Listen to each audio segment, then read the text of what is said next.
Assalamualaikum warahmatullahi wabarakatuh. Baik, di video kali ini saya akan mempresentasikan yaitu mengenai mata kuliah sistem digital. Sebelum itu saya akan memperkenalkan nama saya. Nama saya Jeli Saogo dari IT 303 Program Studi PJJ Informatika Universitas Siber Asia.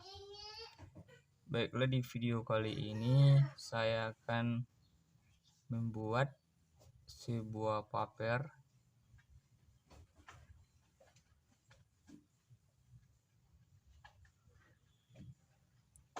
membuat 3 buah paper. Di sini judul makalahnya adalah membuat sebuah paper dengan dosen Pak Amros Magnus Rudolf Mekeng. Sini kita langsung saja ke pembahasannya. Di sini judul pertamanya itu adalah dampak implementasi keamanan informasi manajemen risiko dan kontrol keamanan di cyber kematangan keamanan studi kasus di data aplikasi yang manajemen Institute XYZ. Jadi pendahuluan security risky manajemen adalah teknik pemrosesan untuk mendefinisikan dan mengurangi risiko terhadap kelangsungan bisnis perusahaan hingga informasi penting organisasi. Di sini manajemen risiko adalah kombinasi dari pembuatan profil, penelitian, evaluasi, mitigasi, validasi, dan kegiatan pemantauan pada aktiva.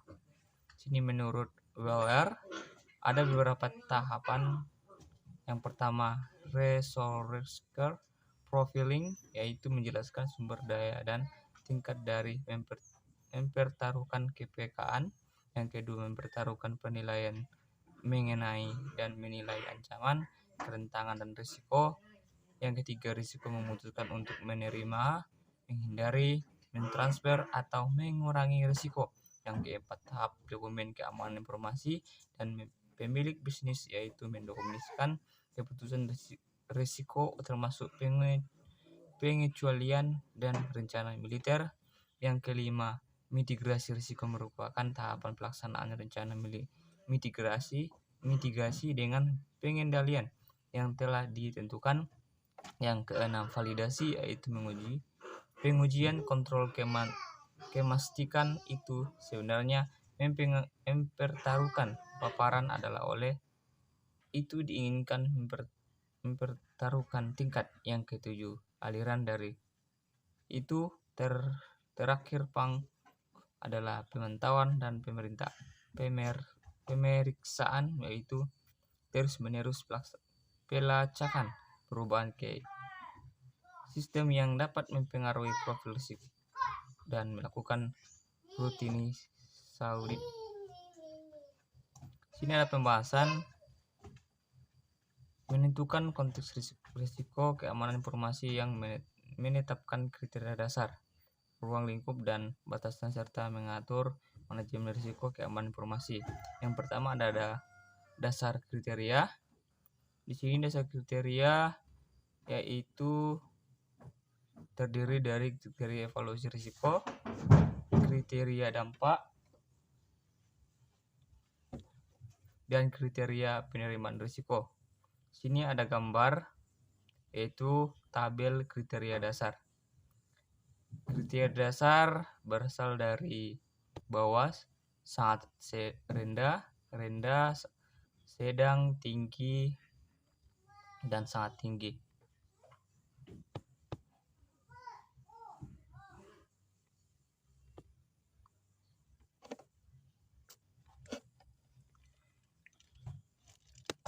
Terus keterangannya di sini ada utama bisnis, proses adalah tergantung dan berhenti untuk lagi dibandingkan 24 jam. Ini di bagian sangat tinggi. Si penghasilan rendahnya proses bisnis organisasi tidak terganggu, jadi mempunyai tahapan.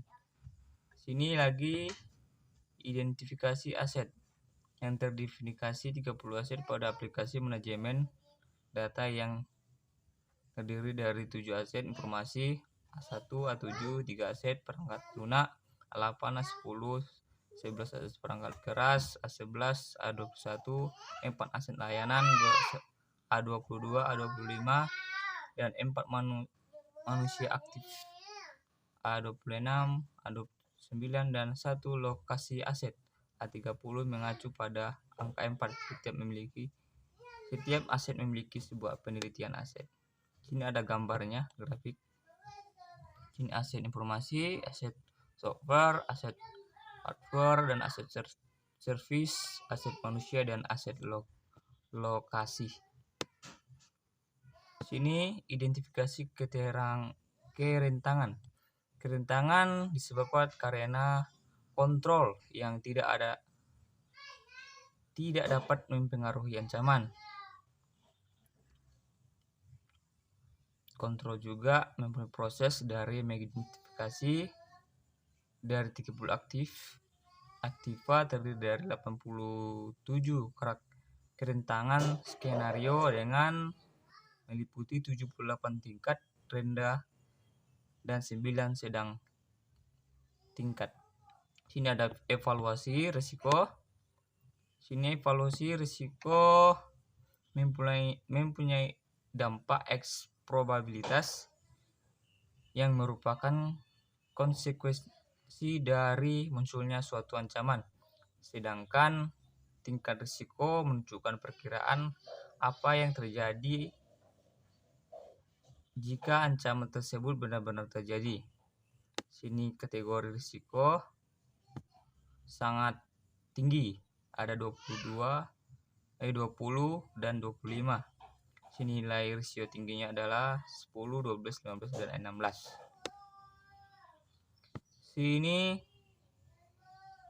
tabel tingkat risiko. Sini ada tingkat risiko yang sama dengan di atas, ada sangat tinggi, sedang, rendah. Sini dampaknya ada 20 sampai 25, 10, 12, 15, 16, 5, 6, 8, 9, 3, dan 4. Sangat rendah ada 1, 2. Sini juga ada tabel matriksnya, rasio. Sini matriks peta risiko, ada sangat tidak mungkin, sedang, mungkin, sangat mungkin. Sini adalah kemungkinannya.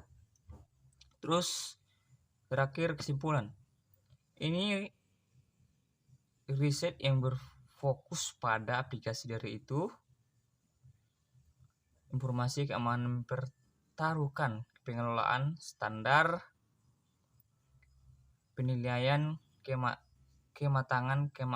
keamanan siber versi 1.10. Terus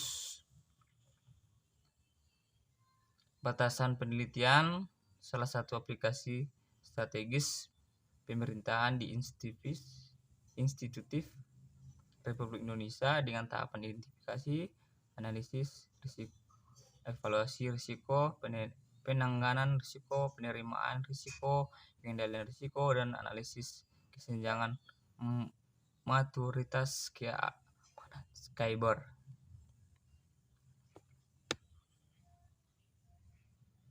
Sini ada 29 skenario risiko yang masih dalam kategori penerimaan risiko institusional. 58 dan 87 skenario risiko yang diperoleh dari penilaian memiliki tingkat risiko meningkat dengan nilai risiko 5, 6, dan 8 yang pada tingkat sedang dengan menerapkan 12 kontrol baru yang terdiri dari 10 implementasi instruksi. Terima kasih. Selanjutnya kita masuk ke formula yang kedua, yaitu perbandingan pengalaman pengguna antara pengguna yang diarahkan pada sasaran dan pengguna berpengalaman pada pelanggan kepuasan di pasar pariwisata. Sini ada pendahuluan. Pengalaman pengguna UX adalah persepsi dan tanggapan pengguna sebagai reaksi untuk menggunakan suatu produk, sistem, atau layanan. Pemasar online dapat mengaruhi proses pengambilan keputusan pelanggan virtual dengan menciptakan dan memberikan pengalaman online yang sesuai pengalaman web. Kombinasi fungsi online, informasi, emosi, isyarat, rangsangan, dan produk layanan. Atau dengan kata lain, menggabungkan berbagai elemen kompleks dibandingkan pemasaran tradisional. Sini ada kepuasan pelanggan adalah proses positif yang muncul dari pengalaman pelanggan ketika menggunakan suatu produk atau jasa dan kesesuaian dengan harapan dengan membandingkan kinerja produk atau jasa dengan harapan pelanggan. Sini ada kepuasan pelanggan yang merupakan salah satu strategi dalam persaingan perusahaan untuk mendapatkan pelanggan dengan memaksimalkan kepuasan pelanggan terhadap produk yang ditawarkan oleh perusahaan. Sini kita langsung saja masuk ke pembahasannya. Sini ada penelitian ini dilakukan di berbagai daerah di wilayah Bandung, Bali selama 7 tahun hari pada bulan. Penelitian berhasil mengumpulkan 60 orang untuk menjadi responden. Dalam penelitian ini, pemilihan lokasi ini bertujuan untuk membatasi ruang lingkup penelitian yang luas sehingga memberikan hasil yang optimal karakteristik responden. Sini untuk mengetahui latar belakang responden dilakukan analisis terhadap responden yang dapat menjadi masukan untuk memperjelas dan data penelitian yang meliputi jenis kelamin dan usia.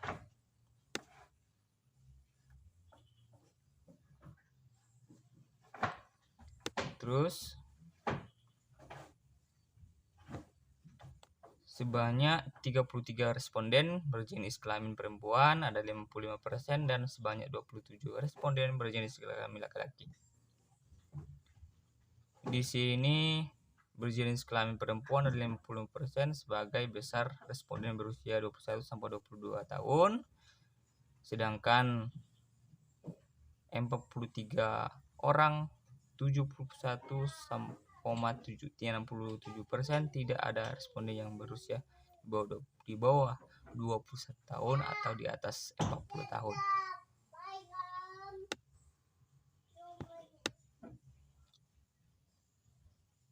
Sini tabel karakteristik responden. Ada karakteristik berjenis perempuan,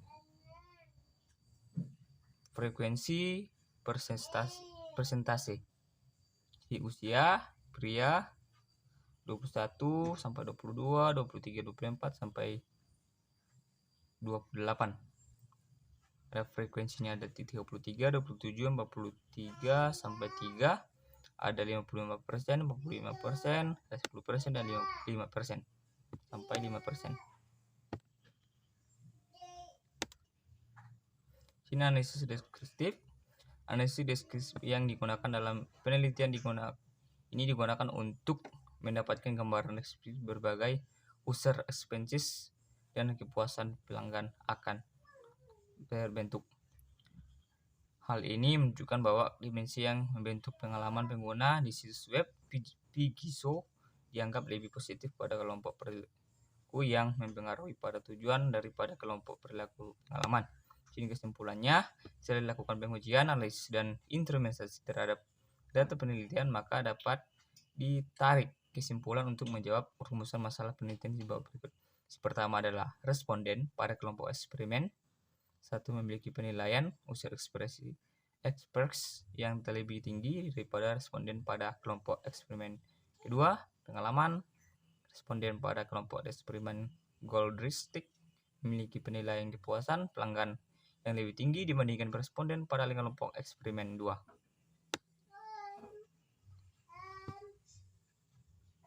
Pada kelompok eksperimen 1, Goldrick dapat kelompok eksperimen, kelompok 2 pengalaman variabel bebas, pengalaman pengguna pada situs Wikipedia memiliki pengaruh sebesar 69,40 terhadap variabel tersebut. Kepuasan pelanggan yang terbentuk pada kelompok eksperimen 2, eksperimentis. Terus kita lanjut saja ke pembahasan, yaitu paper yang ketiga. Sini ada retail multilevel pada produk kecantikan yang memahami keputusan pembelian pelanggan antara toko offline, website, dan argumen realitas. Jadi pendahuluan. Sini adalah ada pendahuluan, kemajuan teknologi informasi dan komunikasi yang memungkinkan retail menerapkan dropship lain selain toko offline. Akibatnya pengecer beradaptasi dan menciptakan lingkungan multi titik kontak untuk meningkatkan pengalaman pelanggan baik offline maupun online. Selanjutnya, lingkungan offline dan online dapat menghasilkan responden kognitif, efektif, emosional, sosial, dan fisik positif dalam menjalankan pelanggan. Sini pembahasan pengujian hipotesis untuk artis virtual Sephora. Untuk menjawab hipotesis Sephora virtual artist menggunakan teknik structural equation model atau SEM untuk menganalisis model struktural. HI didukung karena produk informasi dan signifikan dengan selam kepercayaan 95%. Demikian pula telegression T pada Sephora virtual artist mempengaruhi PPT secara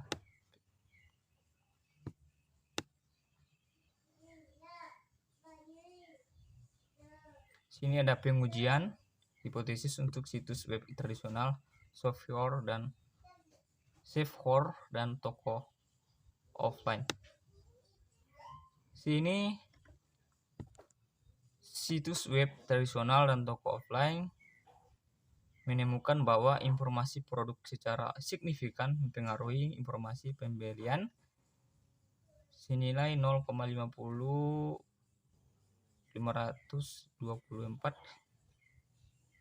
yang memiliki efek yang sama pada toko offline, yaitu 0,670 pada situs web tradisional dan toko offline. Terus pembelian produk untuk kedua touchpoint situs web tradisional ada 0,314, terus toko offline 0,464. Terus sini kesimpulannya adalah jika seluruh belanja Sephora menunjukkan bahwa aplikasi artis virtual mempengaruhi nilai memberi secara positif serupa dengan situs web tradisional dan toko offline.